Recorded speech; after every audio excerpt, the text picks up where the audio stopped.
Happy 4th of July weekend to everyone.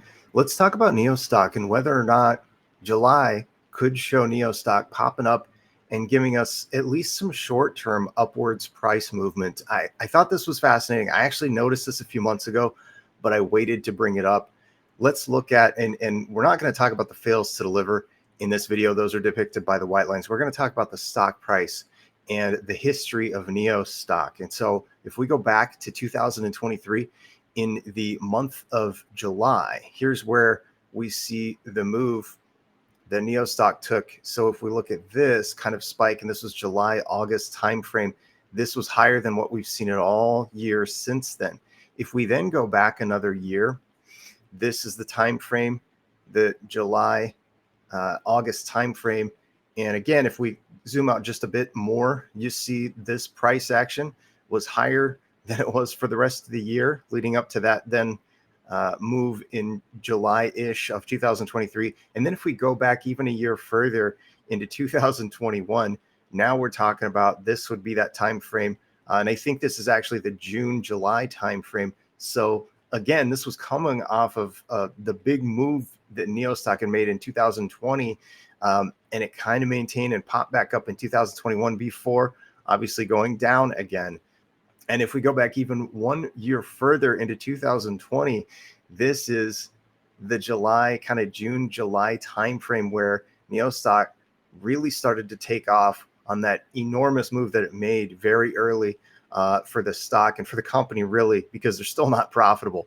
But I just thought it was kind of interesting that it seems this is the maybe it's seasonality, maybe it's big money that comes back in at this time frame. I'm not sure.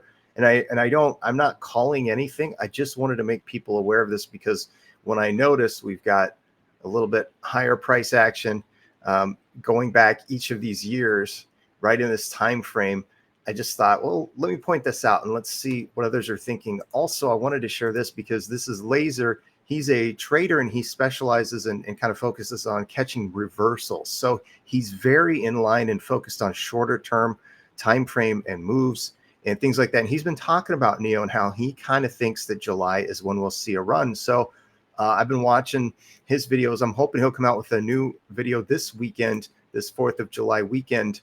And then this is another one of the things. I'll share both of these things down in the description. Just go below if you want to check them out for yourselves, because he's talking about some other things that he monitors as well.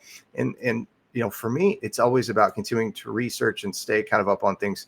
You know, one other note before we talk about how well positioned NIO is and how strong they're now coming on with their deliveries. On Wednesday, it was a half day trading in the US market, and there was big volume in NIO stock. And with that, a move up. Now, I was curious what would happen on Friday, and things did come back down a little bit. We also didn't have that big volume on Friday.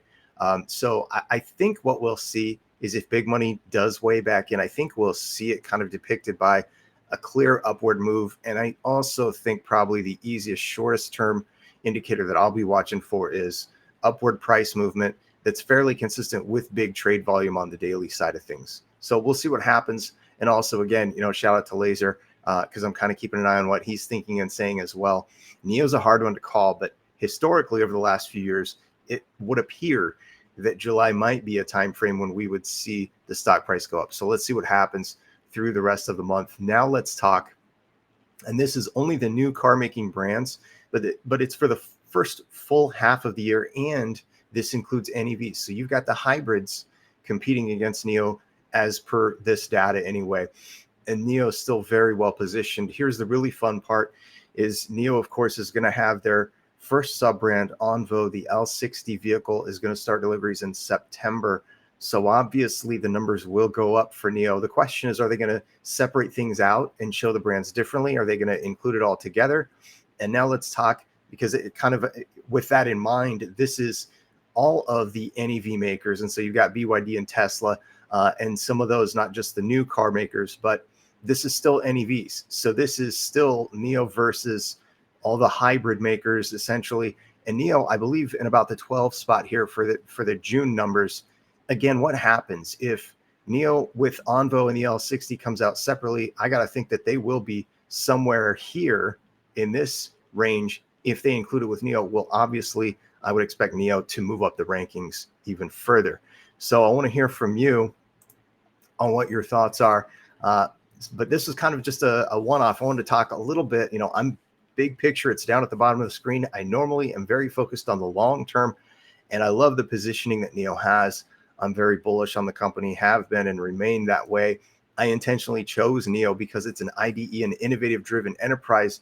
Those are the companies that they take a little longer to get to a point of profitability, but once they get there, they can become global juggernauts. And so I'm okay waiting. In fact, I prefer waiting if it means waiting longer for profits, but seeing bigger money come through for the company and a better position globally.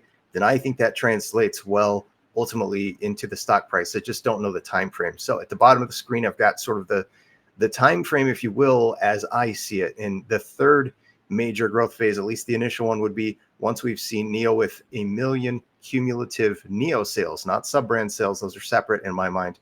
But NIO with their main brand, the NIO vehicles, has over 537,000 out there. So obviously I'm giving this more time.